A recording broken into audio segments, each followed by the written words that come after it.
जय हिंद दोस्तों। आज हम पढ़ेंगे गणतंत्र दिवस के बारे में। 26 जनवरी हम क्यों मनाते हैं, क्या कारण है कि हम आज 26 जनवरी मनाते हैं। बहुत सारे त्योहार तो हमने भूल गए, लेकिन ये हम त्योहार क्यों मनाते हैं, ये हमारा राष्ट्रीय त्योहार है, हम इनको क्यों मनाते हैं, इनके क्या क्या कारण है। हम आजादी दिवस क्यों मनाते हैं, गणतंत्र दिवस क्यों मनाते हैं, संविधान दिवस क्यों मनाते हैं, इनके क्या कारण रहे जो हम आज तक इनको मनाते आ रहे हैं। तो आइए हम इनके बारे में सब कुछ देखते हैं। आप वीडियो में बने रहिए।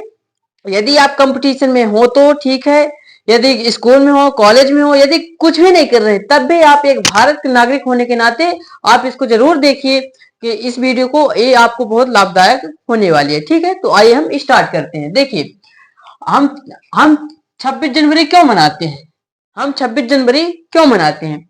देखिए, हमको पहले तो आपको भी पता है कि हमें गुलाम बनाए थे अंग्रेज, भारत को गुलाम बनाए थे, हमारा भारत देश गुलाम था।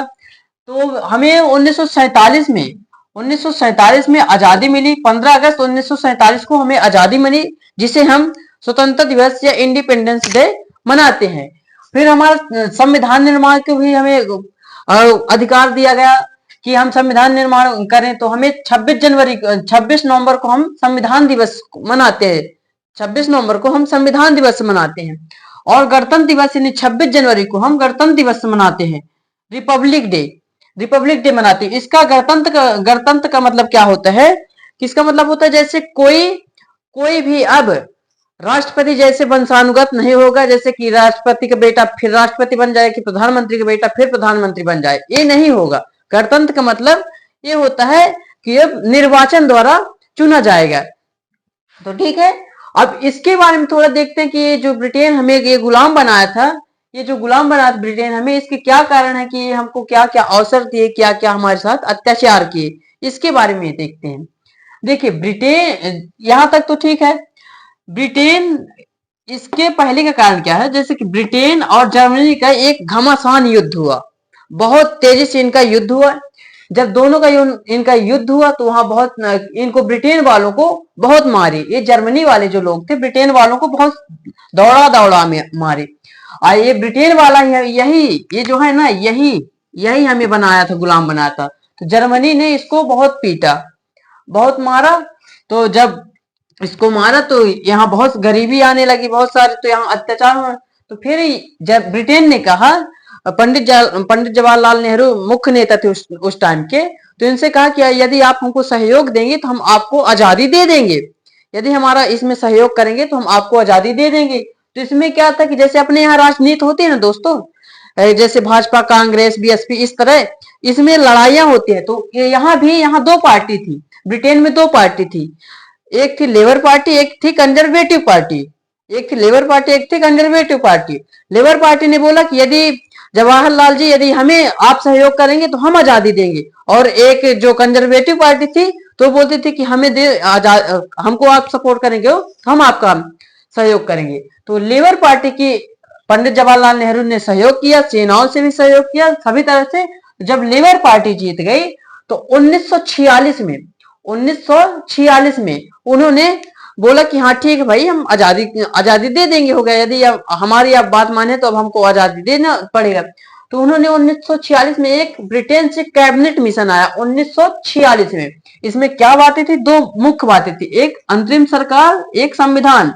अंतरिम सरकार का मतलब क्या है कि जैसे कि कैसे सरकार चलाना है, क्या कार्यपालिका, न्यायपालिका, विधायिका, ये सब क्या होते हैं, इसके बारे में वो हमको मतलब सिखाने के लिए आए कि हम चलिए आपको सिखाते हैं, जब तक आप संविधान निर्माण नहीं कर देंगे तब तक हम आपके ऊपर कब्जा किए रहेंगे। आप स्वतंत्र हैं लेकिन तब भी हमारा दबाव आपके ऊपर बना रहेगा।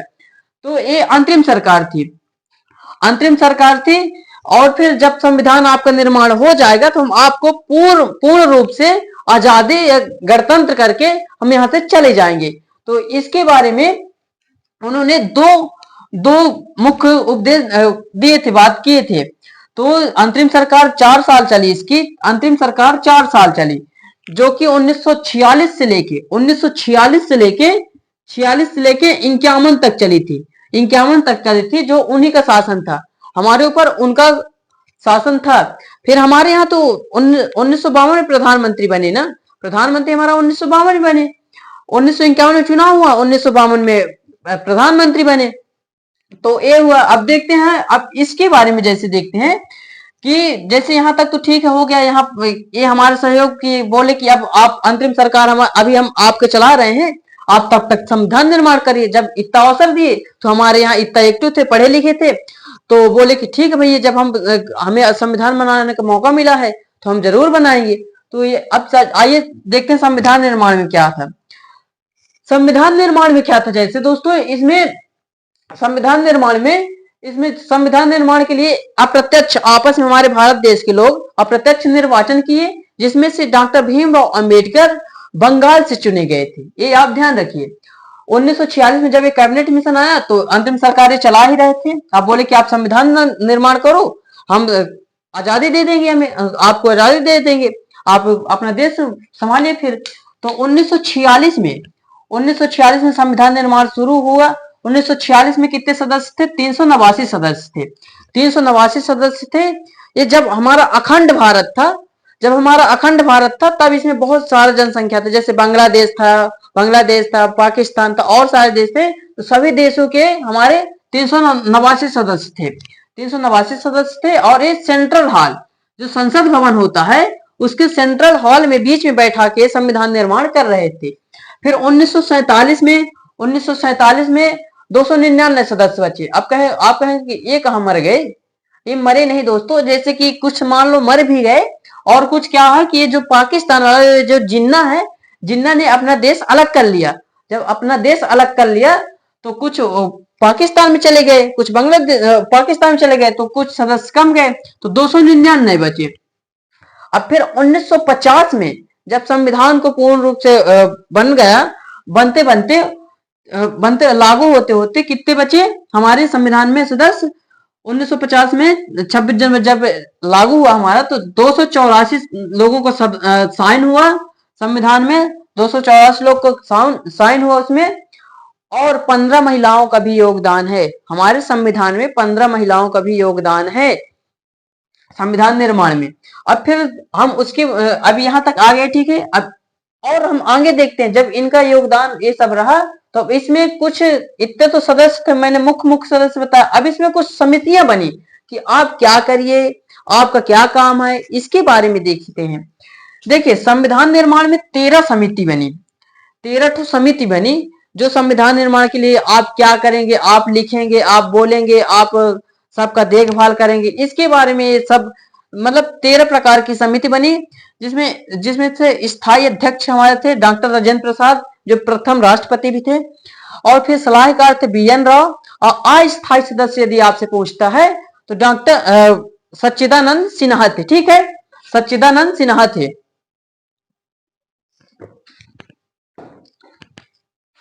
अब प्रारूप समिति के अध्यक्ष डॉक्टर भीमराव अंबेडकर थे।